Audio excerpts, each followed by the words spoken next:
Hear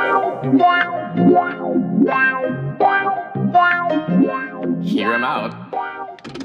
Welcome to the show, Gabe. Oh, thank you, Jeff. Let's get things started on the right foot. Please don't call me sir, even if we know the age difference. All right. We can talk as peers. We can talk as. Okay then, Yeah. Gabe. Welcome to the show. Thank you for having me. Yeah, so glad that you're here. Thank you. Hope everything's well at home with quarantine. I mean, it's a crazy time right now. Oh, absolutely. I live in Baguio City right now, which is a city that I have always wanted to live in ever since I was about 10 years old. And being in the city, which arguably has handled the COVID the best among all major cities in the Philippines, I think I'm in a good place. The situation in Baguio is a lot better, I guess, than Metro Manila. Yeah, well, kasi may mga natural, it's difficult to get to. If you look at it objectively, we have limited roads getting in. And we're lucky to have a very efficient mayor who does a good job in contact tracing. And to my knowledge, we have the highest testing rate in the country, where we have tested 10% of the population. So we're pretty good in those objective measures. So that plus the climate, plus the lack of too much congestion, we're in a better place mentally as well. That's good to hear. I mean, I guess it sounds a lot better than Metro Manila. Everyone's just stressed down here. I know. I'll just jump right into one of the things I'm actually very curious about right now, Gabe. Most people will really just know you as one of the key people in the Philippine improv scene. Right. But from what I know, you actually began first in showbiz. Is that right? Yeah. If you want to go really back, though, I've always been in theater since grade Oh, one. I went to wow. Southridge, and the school back then was run by a fellow named Paul Dumol, na in the Philippine drama scene is a major name for writing such classics as Ang Paglilitis ni Mang Serapio. And growing up in a school with a dramatic tradition like that, and also later on acting for the great Jesuit Father James B. Reuter, really gave me a solid foundation in theater. And my parents were also among the founders of Repertory Philippines. So you could say it's in the blood. So eventually, I went into the band scene, I went into television, and I found myself back doing improvisational theater in 2001. So parang medyo to say that I started in showbiz isn't quite complete. It was really theater that I was born from, and I guess where I ended up in. I see. So it's kind of like full circle because you actually started in the theater, Yeah. then went into TV, showbiz, and now again back in acting, right? Yeah. And actually, even that whole foray into showbiz was because of theater. I was doing a play in Tanghalang Ateneo, and I thought I was really good in the play. But um, there was a Tanghalang Ateneo alumnus who went to the cast party, didn't see me in the play. He saw my alternate.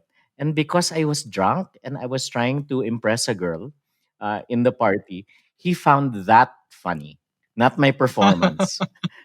Not my performance. And I was invited to do a screen test for ABS-CBN, and a few months later I was signed to a contract. So it wasn't because I was good on stage, it was kind of because I was funny off stage without entirely meaning to be. Right. Speaking of being funny, I remember as a kid, well, I was young. It was the early 2000s. Yeah, I remember first seeing you in a commercial for Yakult. absolutely. Yeah, I feel like that's what people remember.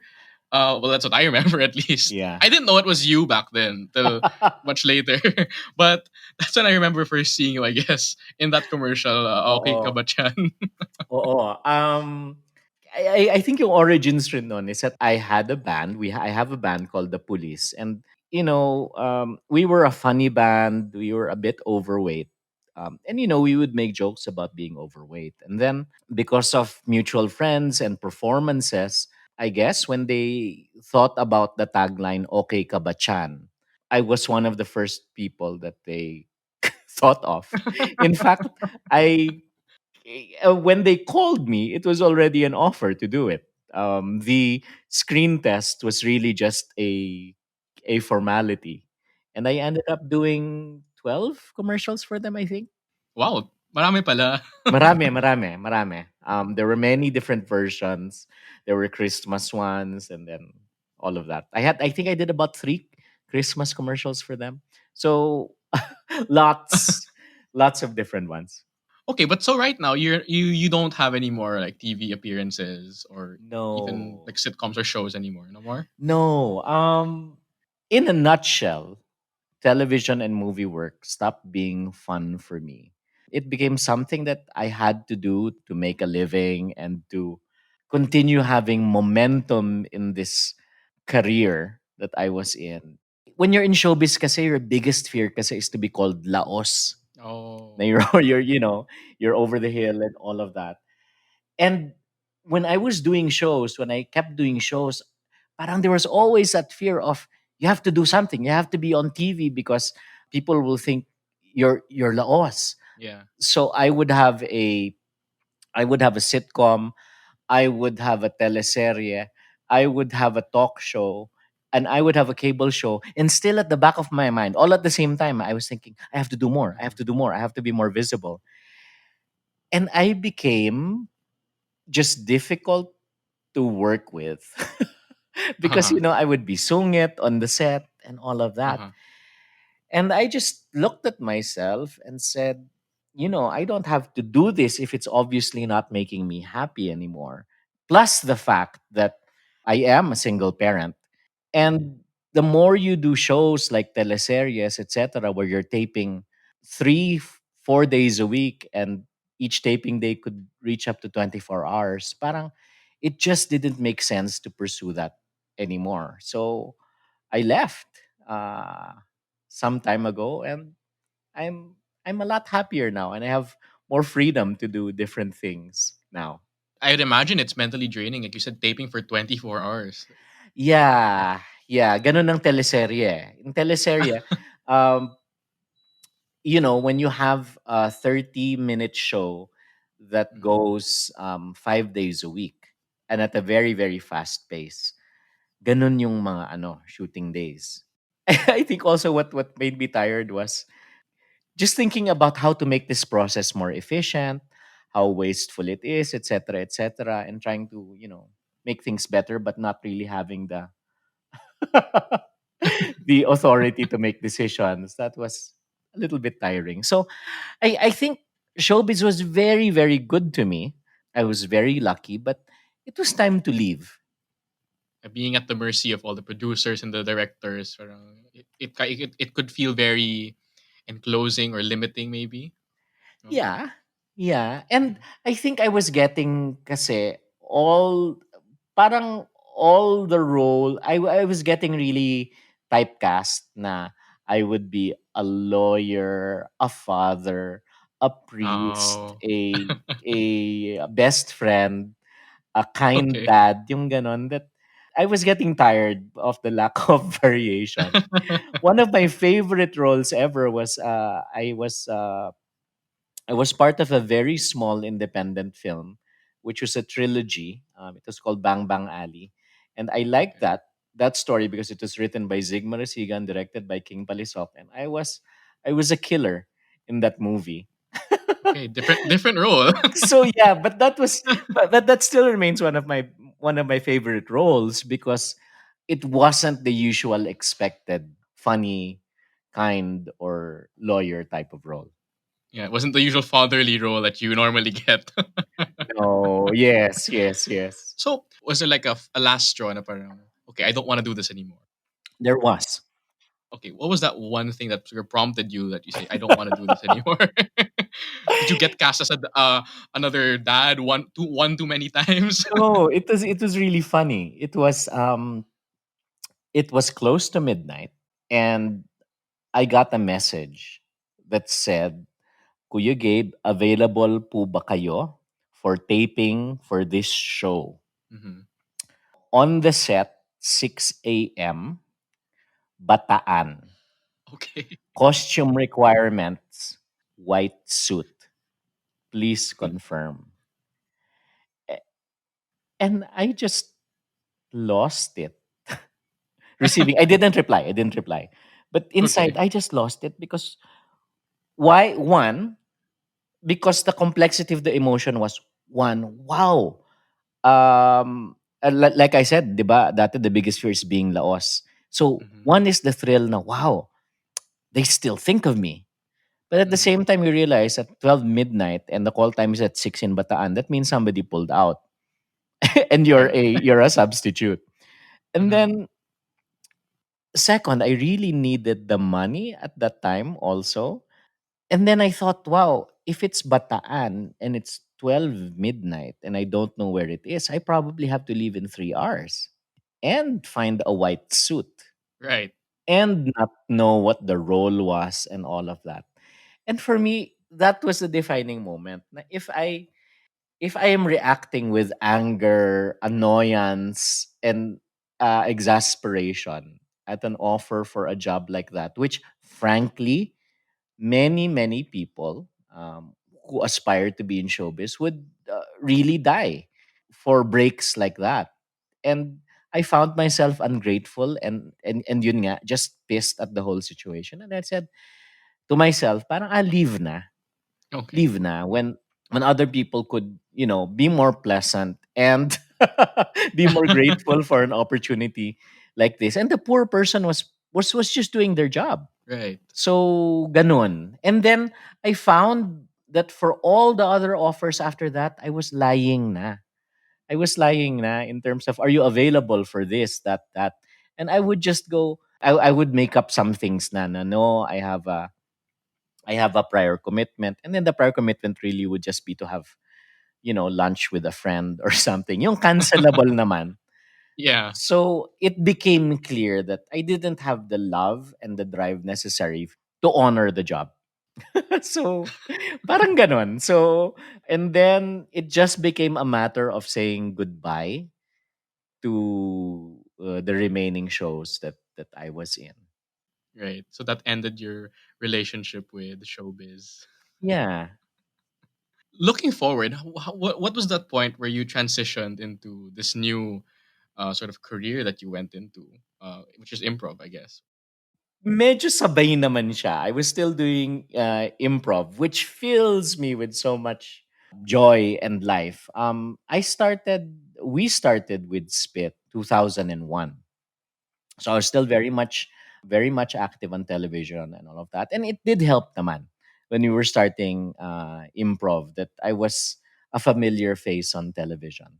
Back in 2001, I was newly married, and for the honeymoon, I Mhm. decided that we would take a an improv workshop Oh, uh, that's cute. in the US with one of the founders of Second City Chicago, Paul Sills. And we took the workshop. When we came home, we set up Spit, and it was really kinda scary back then because improv was really just known as an exercise that you do in theater workshops and all of that, and we had no idea if it would find a live audience. Well, pagdating ng 2002, around June, we actually started performing in different places. By mid 2003, there was actually already a place called the Comfort Room in Makati, which was looking for improv acts, and we became a regular.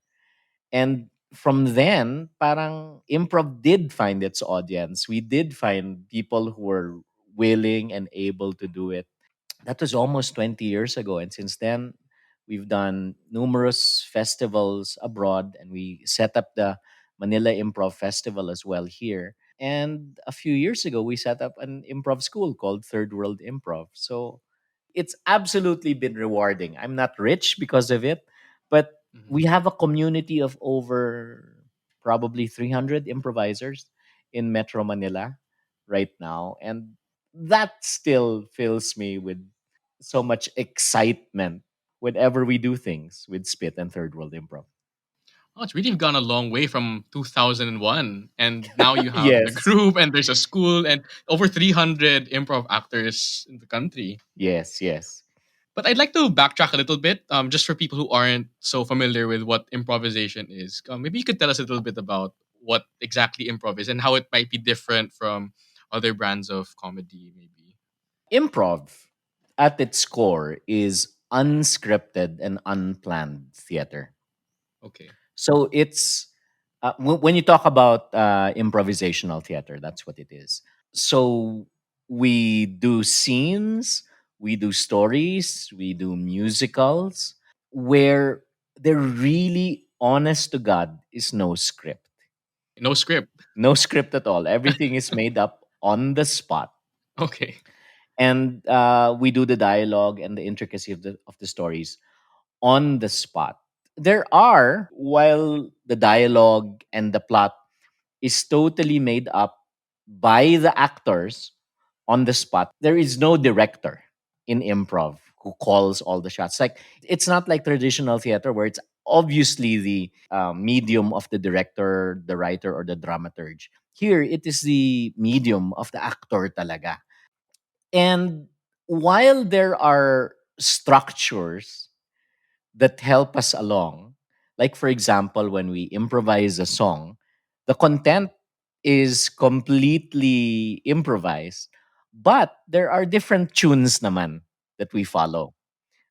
We know naman na chorus, verse, bridge, chorus, and sometimes the chord patterns we know already.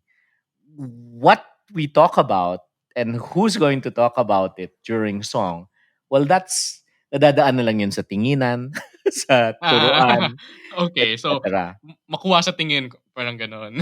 Right. There are ways to describe it. Like people call improv the extreme sports of theater because it's the Okay. same Wow. sort of it's the same sort of thrill and Yeah. kumbaga buwis buhay because you don't know if you're gonna succeed or you're gonna crash and burn.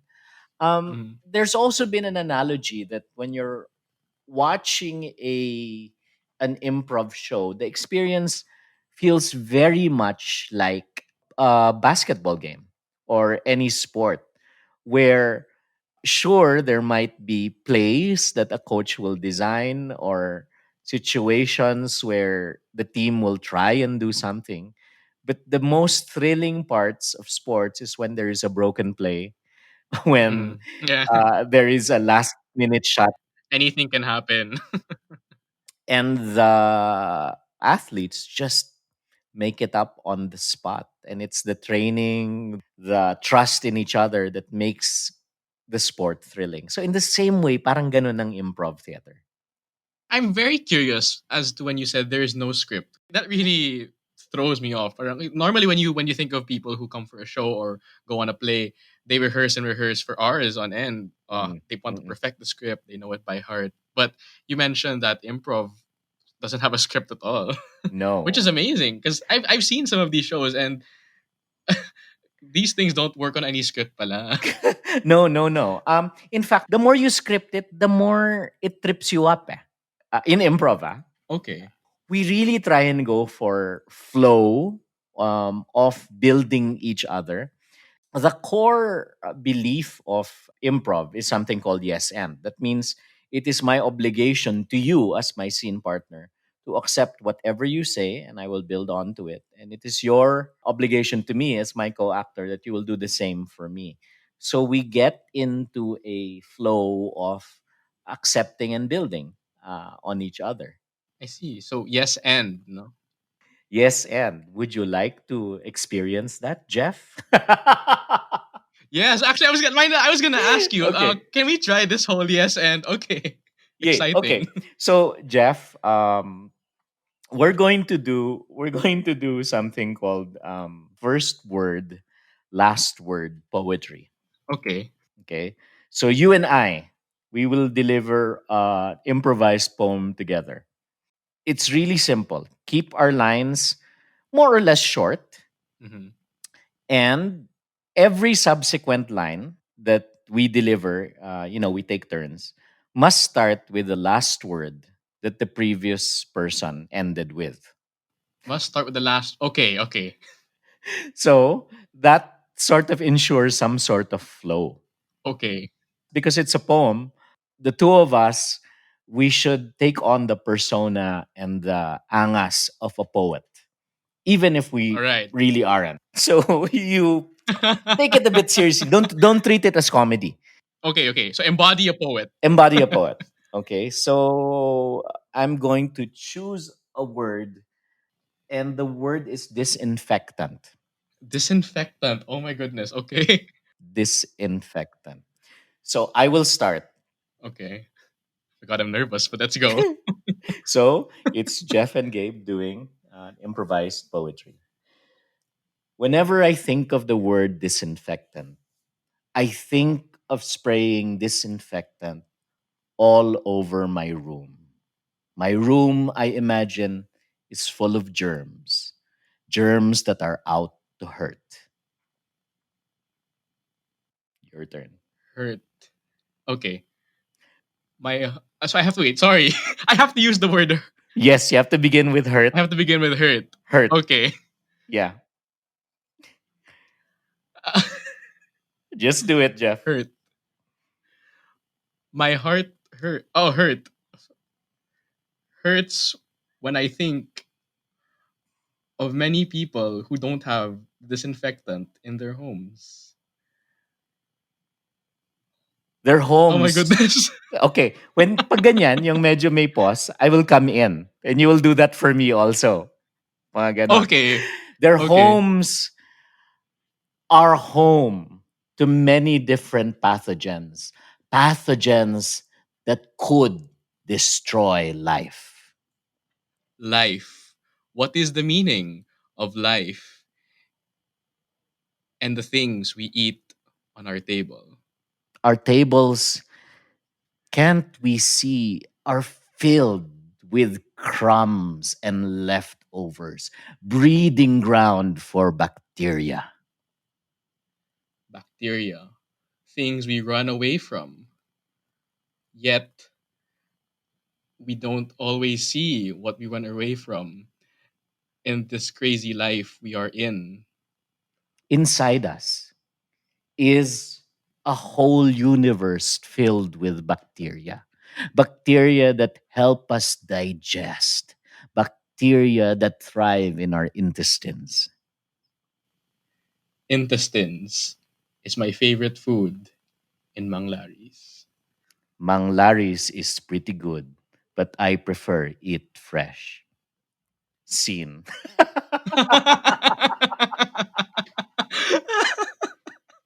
Okay, so, wow. so how do you feel, Jeff? I'm quite amazed that we came up with something on the Right, spot. right, right. Diba?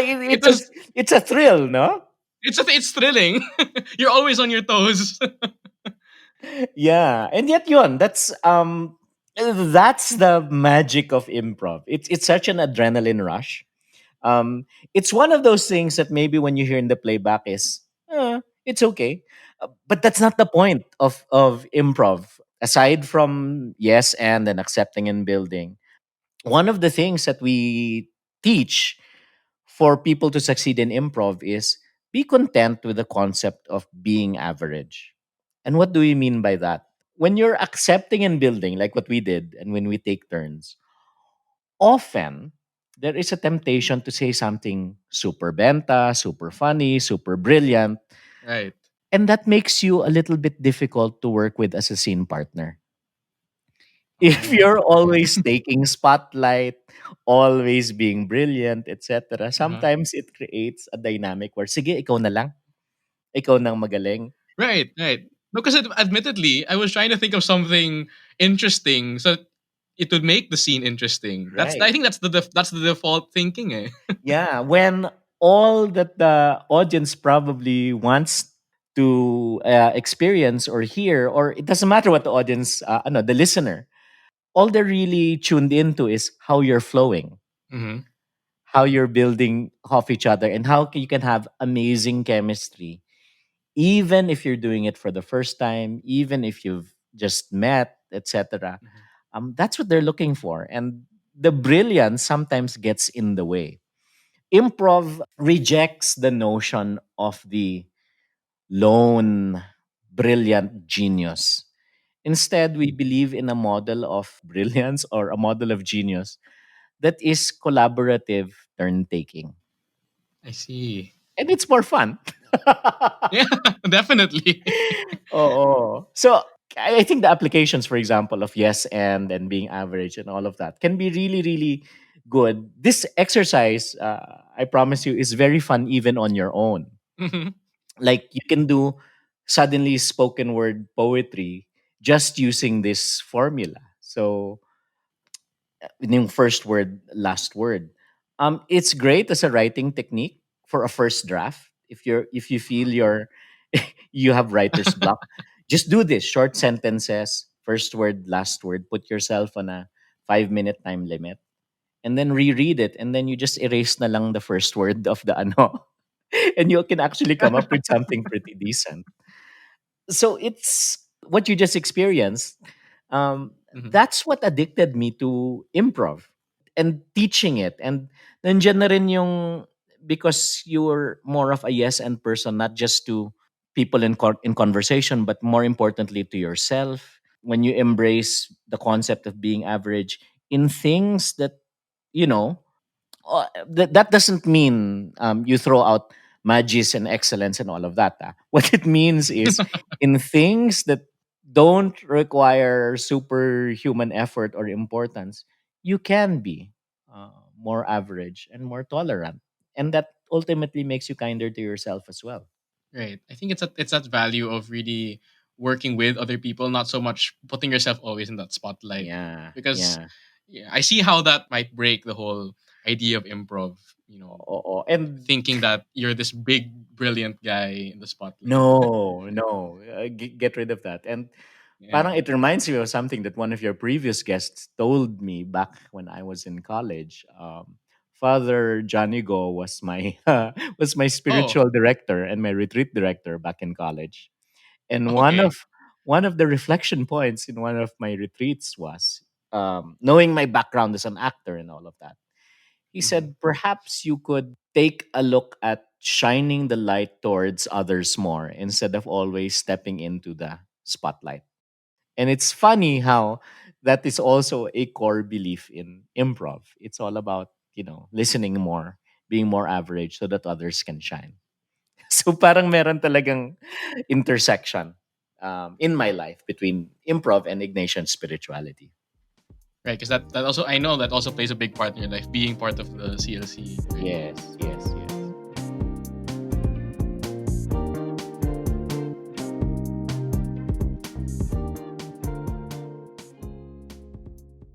Just thinking about Spit right now and seeing how you guys perform, I would assume that you guys are friends because it would be so much easier if there's this rapport among you guys. So you guys are all friends, I assume, in Spit, no? Oh, absolutely, absolutely. Uh-huh. I think we're a group of friends that does improv as an excuse.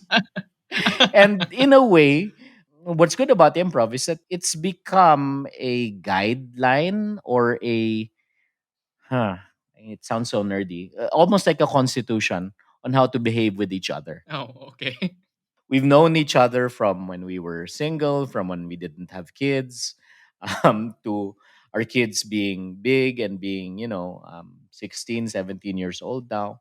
It is my most consistent, constant, and closest group of friends now. Oh, that's very good to hear. But however, I'll Mhm. share with you another story that shows that although friendship is really, really important, and it can really result in what I would say is more risky improv shows. You've seen some of our shows, and for me, sometimes it is funnier when there is a tinge of personal truth and um, Ah, okay. medyo slight. slight revelations of baka totoong nangyari to in the life of somebody. We find that the audience enjoys that. But we've also experienced improvising with total strangers, and it works. When we first visited Chicago in 2014, and we visited the Second City Theater in Chicago, which is, the mecca of improv theater, and alumni of Second City move on to Saturday Night Live and all of that. Oh, We I had see. arrived there to perform in the Chicago Improv Festival, which was a few days later. But um, when we arrived there, we were like, looking around and really looking like tourists na so impressed at the place. We hadn't been there more than 30 minutes when this faculty member from Second City comes up and says, "Hey, you're the group from the Philippines, right?" Obviously. And then sabe, which one of you are faculty? And so a few of us raised our hands because we were teaching improv. And he Right. said, "Good, because we have a faculty show at 10 p.m. tonight at the theater upstairs, at the Martin de Mat Theater. And just meet us backstage at 9:15, and we're gonna do the all faculty show. So see you later." So wala pang Just like that. just like that, we had three of us were part of the cast for the show in Second City. And we're like, we'd never met them. Yeah, you never met these guys. No, no.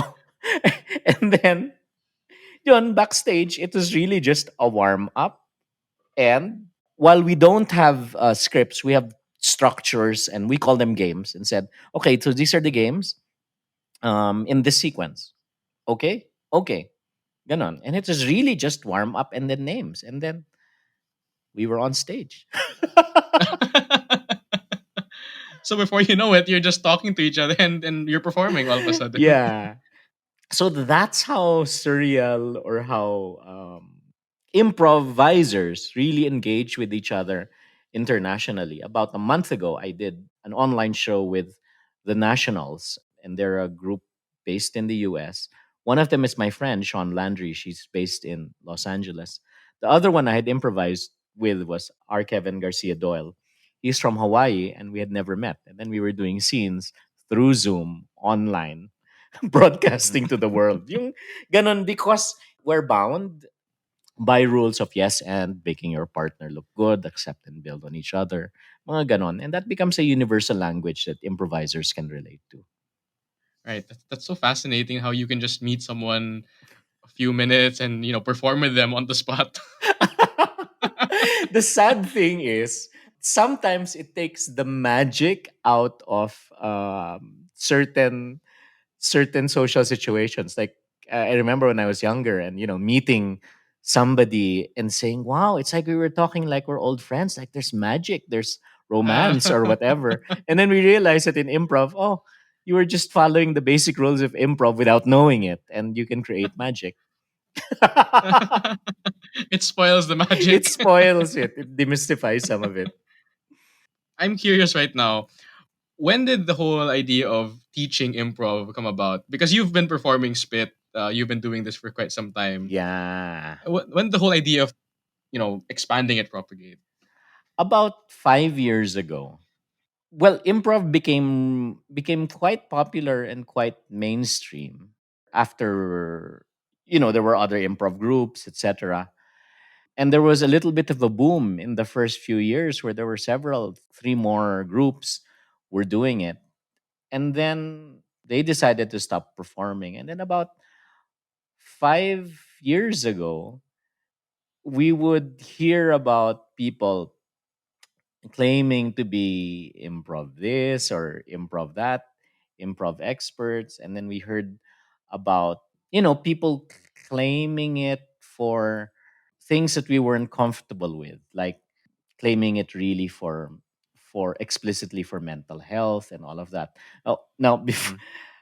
while we believe it is good for mental health, we don't make claims like that unless they're scientifically proven and, in a journal of medicine.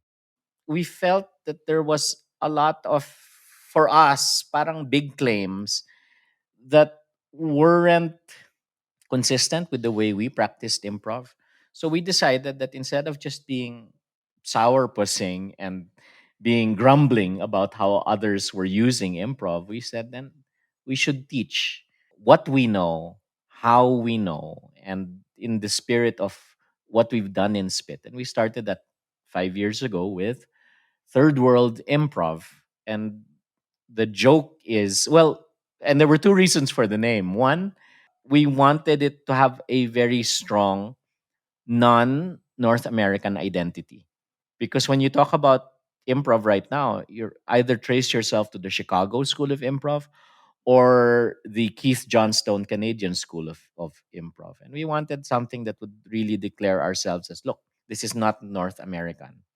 And then second, because Second City was the big name, we thought it would be a great joke to have Third World. Okay, yeah, I see. That's funny. And ano kasi, even Second City was the pejorative that New Yorkers would call Chicago back then. As in, New York is number one, and Chicago Yeah. is just the second city. So when Chicago people thought of naming their theater, they said Second City to acknowledge that. So in the same spirit, for us, we're always referred to as Third World. So we're claiming it as a badge of honor instead of a mark of shame. Okay, so it's very much a local branding, Yeah. calling it third world. Okay. Yeah. What well, hindi rin because when we would go to festivals or participate in international conferences, you would have schools that are named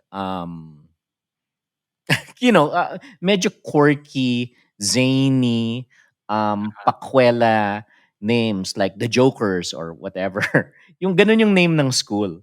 And we felt that Third World Improv, although there is humor there, there's also a little bit, well, a lot. It's a loaded political term, and it really has an identity branding wise in terms of, oh, wow, this is definitely a the term that they use right now is a POC thing. It's a people of color Mm. theater.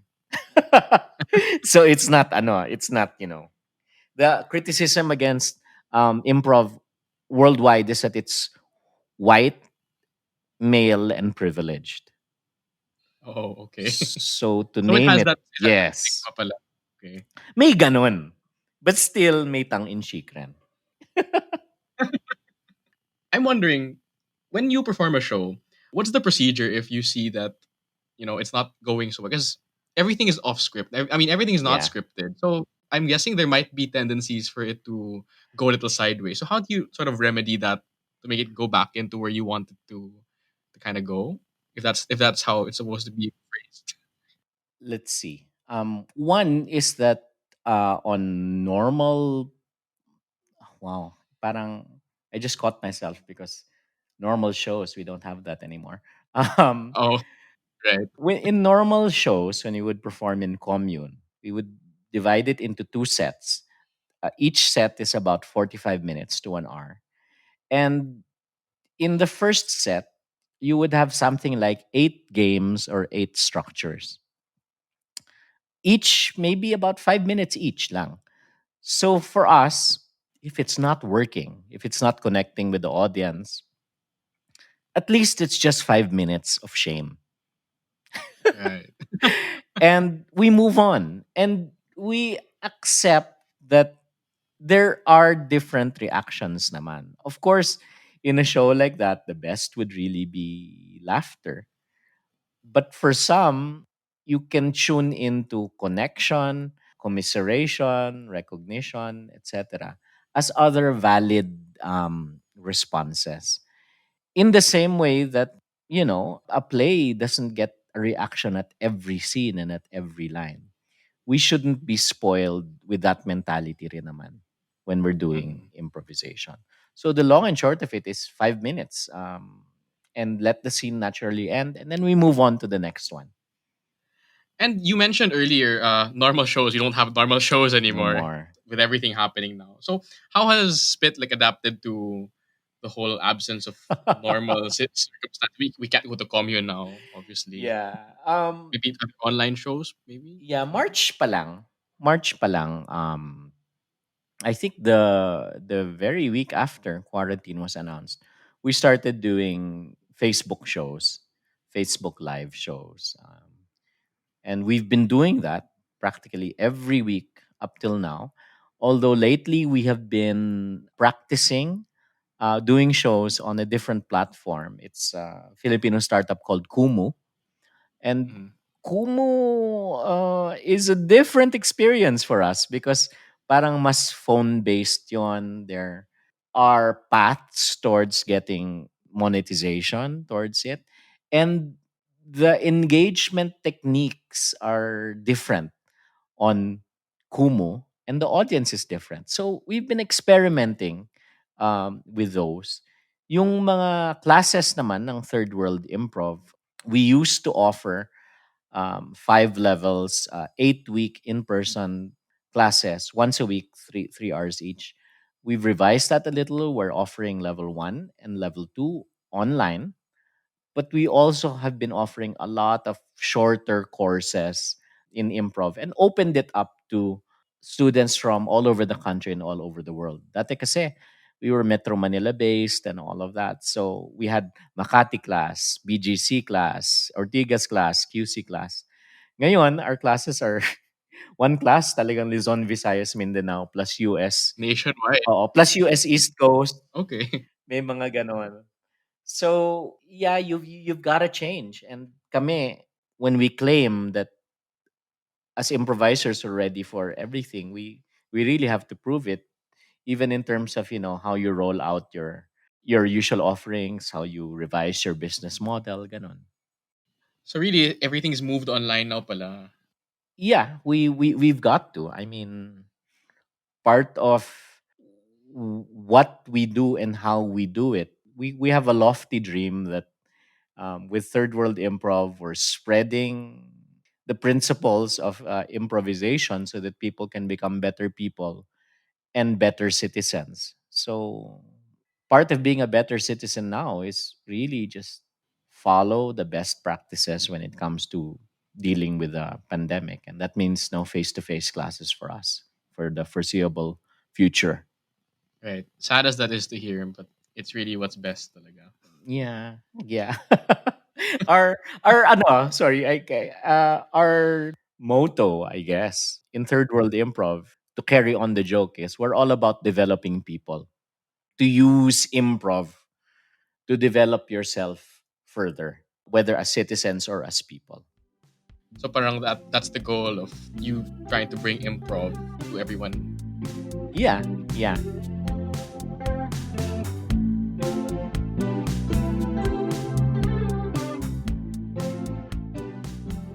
Right now, I'm curious on a more personal note because you're talking about how we can become better people, better individuals. I want to go a little bit about to well you personally, Gabe. Sure. Something you mentioned earlier was that you're a single parent now. Yes. How's that like? I have a single parent. I have a single parent. I've been a single parent for 14 years.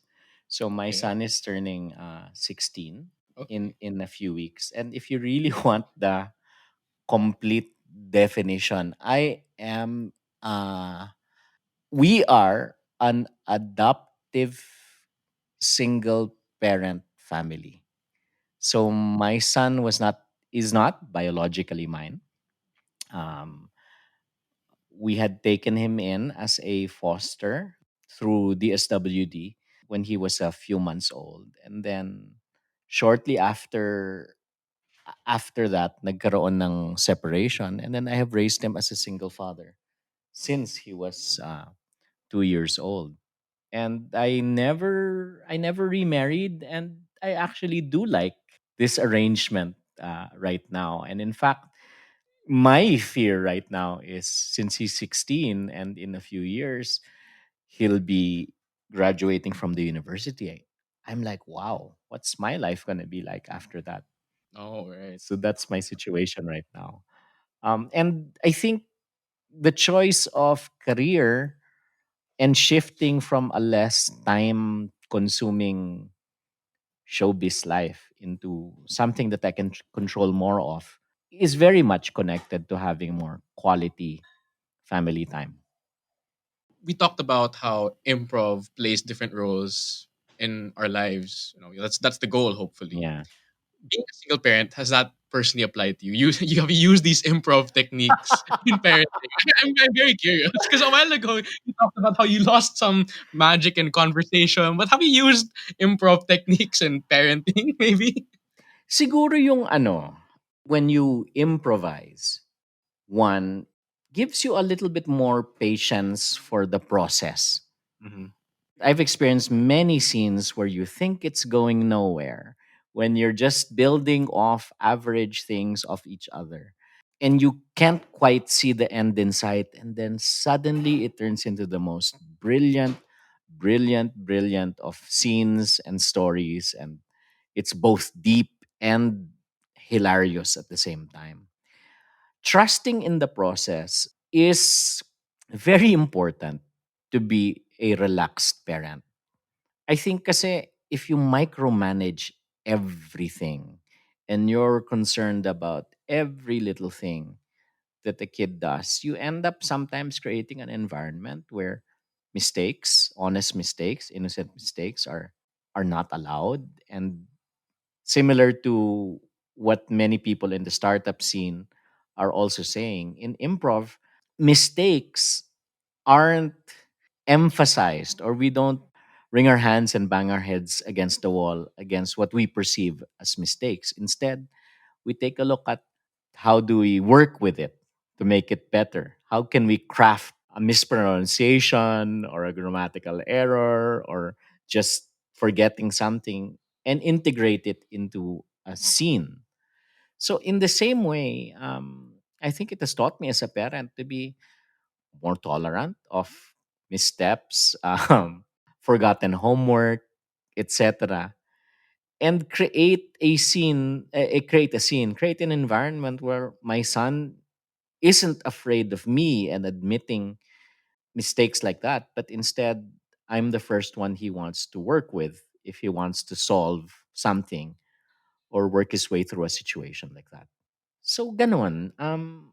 I think there's also a lot of laughter and a lot of relaxation in our home with each other. He's not stiff at all around me. And believe it or not, before improv, kasi I considered myself quite stiff and quite unexpressive.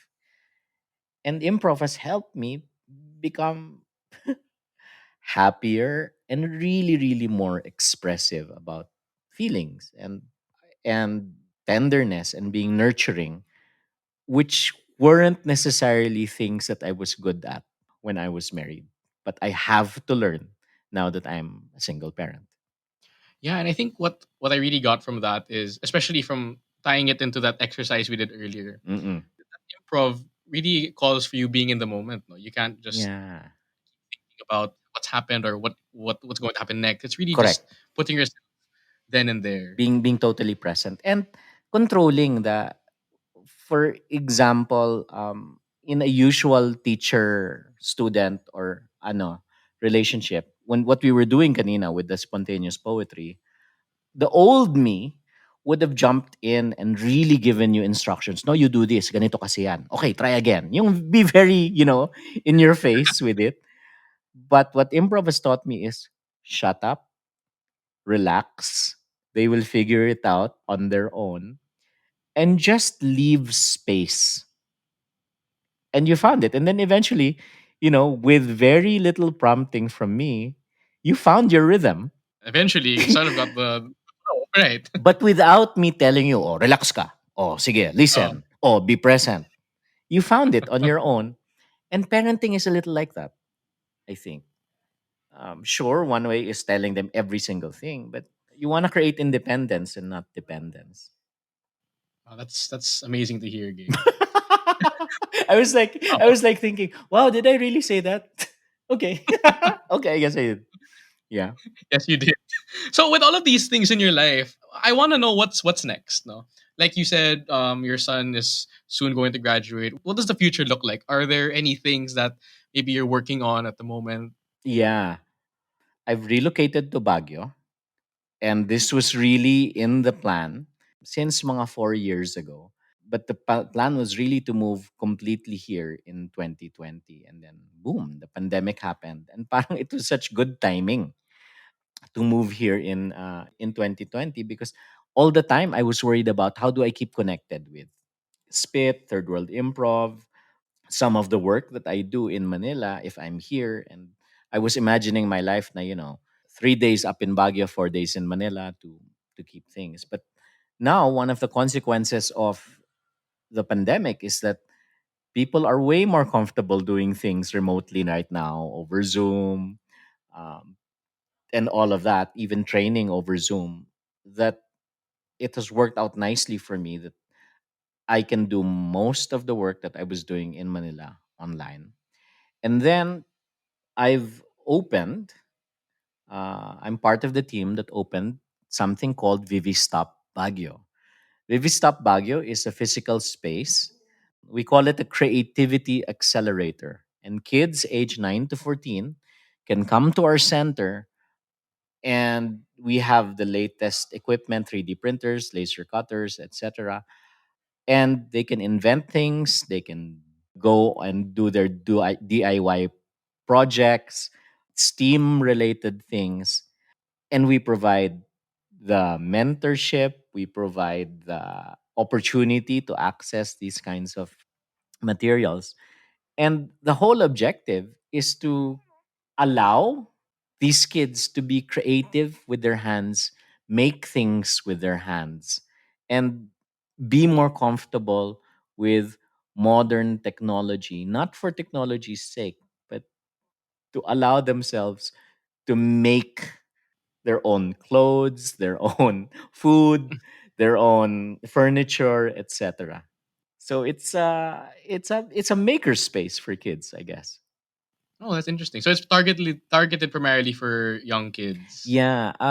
When I attended a conference, a STEAM conference last year in Cebu, one of the things that I took away was kids often fall out of love with science, tech, and engineering at around the age of 9, and that's one of the reasons why that's our target age, the 9. So that if you really like tech and engineering and all of that, and you want to consider a future in it, and maybe committing to a science high school is too far away or too serious for you, then we provide the fun space for you to do it.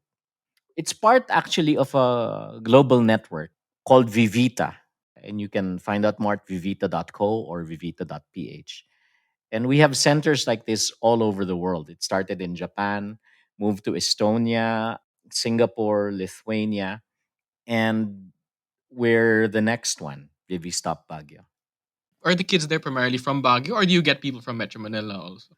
We were supposed to open April, but we all know what happened.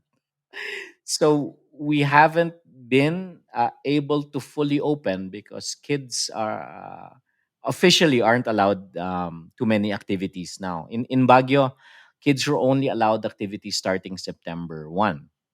All schools still don't have face to face. So we're following. We're not offering face to face right now. But our target is really Baguio and Region 1 and Cordillera kids. It's an after school center.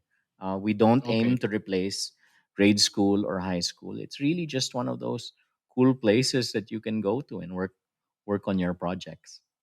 The thing that blows most people away about Vivita is we're absolutely free for kids.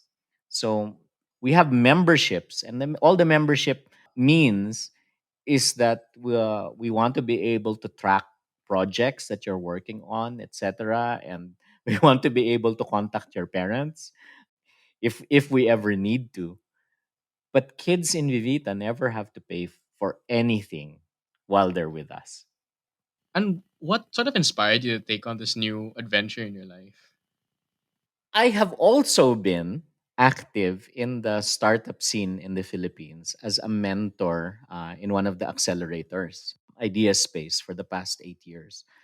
And when you look at the startup space, a lot of the principles in the startup space are also very applicable to improv. Yung mga fail fast, just constantly, scrap and rebuild, etc. Learn from your mistakes and all of that. Vivita came from a venture capitalist firm called Mistletoe, and they were really trying to look at how to have a startup club for kids. So it was through that, and it eventually developed into Vivita. And it was through that avenue that I learned about Vivita. And Baguio, 3 years ago, was named as the first city in the Philippines to be a UNESCO Creative City in the UNESCO Creative Cities Network.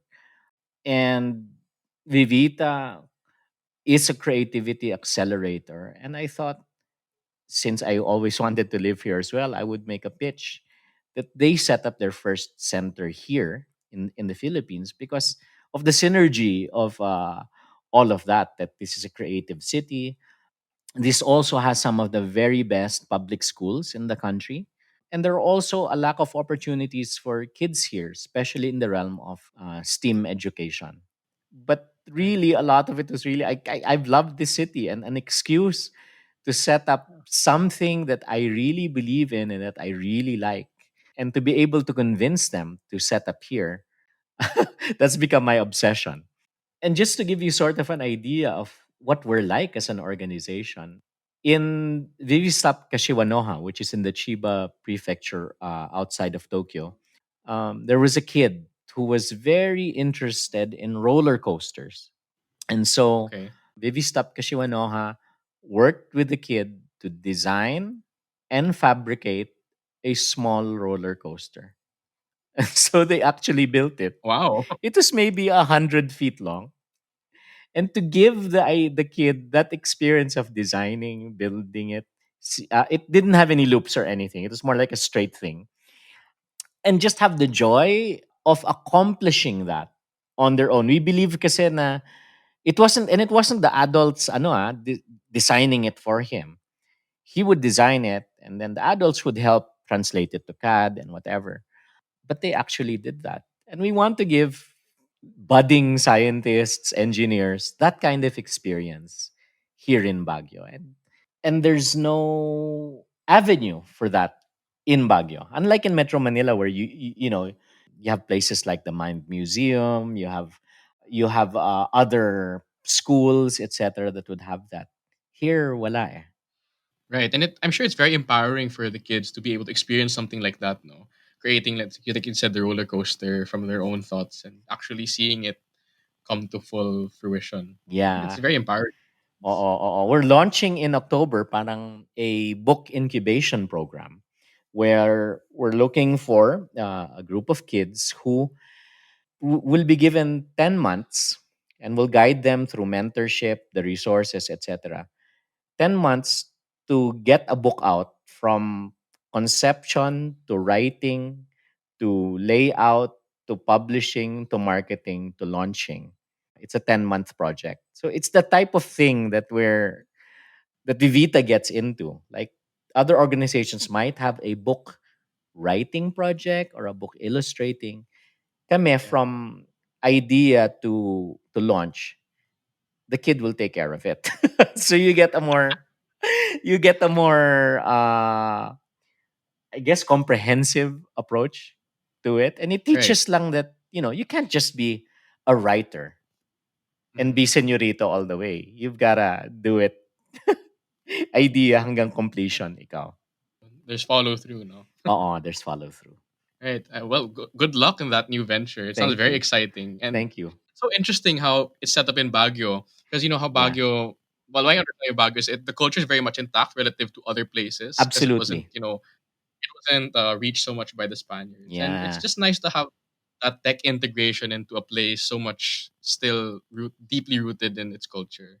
Yeah. I think it's really important that it was here because you mentioned the cultural identity is intact. There is a great emphasis on creativity, not just because of UNESCO and the Creative Cities Network, but because it's really inherent in the way. people are here. And finally, the public school system and the general independence of kids here will allow for an opportunity for a self-directed learning and independent learning space like us to succeed, I think. Yeah, definitely. Definitely with the whole scene in Baguio. Yeah. So Gabe, if people are interested to find out more about Third World Improv, Spit, or even Vivita, how can they get in touch with you? All right. You can go to www.thirdworldimprov.com. You can also look on Facebook for SPIT Manila and Third World Improv. Facebook is where we've been updating most. And for Vivita, if you want to find out more about the organization, you can go to vivita.co. And if you're interested in finding out more about what we're doing in Baguio, you can go to vivita.ph. Gabe, one last thing now before we sort of cap off, because we asked this to all our guests on the show. And that one question is, what's one thing that you think listeners have to hear that isn't really said enough? Wow. I should have thought of that more. I think I will go with be comfortable with being average. And I know that will shock so many of us who have, gone through the educational system, especially yun nga, yung mga Xavier Ateneo na magis, all of that. But be average, especially when it comes to collaboration, is important because you want to be able to get to a point where you can be kinder to yourself, kinder to the people you work with by accepting that sometimes genius breakthroughs come out of a long process of small bits of genius that come together in the end. You don't have to be a genius all the time and out of the gate. Accept that some things need to be built over time. And that can apply to the work that you do, creative work, collaboration with others. It can apply to relationships, etc. Be more patient with yourself, be average, but still focus on an end product that is excellent and that can be genius. Just don't be addicted to moments of brilliance. Wow. Parang ganon. Okay. Parang ganon. And so at this point, is there anyone that you want to shout out? Anyone you want to say hello to? um, mm, no one in particular, except for all our community members of the Philippine Improv community, all the students, alumni, faculty of Third World Improv. Yes, hello to you, and thank you for listening. All right, amazing. It's been such an honor to have you, Gabe. This was such a fun experience. I didn't thank expect to have that much fun. Thank you, Jeff. And thank you for being so game to do the improv poetry. That was I was scheming for that surprise, actually. Okay, I appreciate the time. I know you're a busy person too, so thank you so much for doing this again, Gabe. You're welcome. You're welcome, Jeff.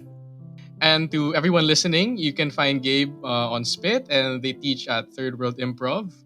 So until next time, everyone, this has been Hear 'em Out. I'm Jeff, your host, and thank you for listening.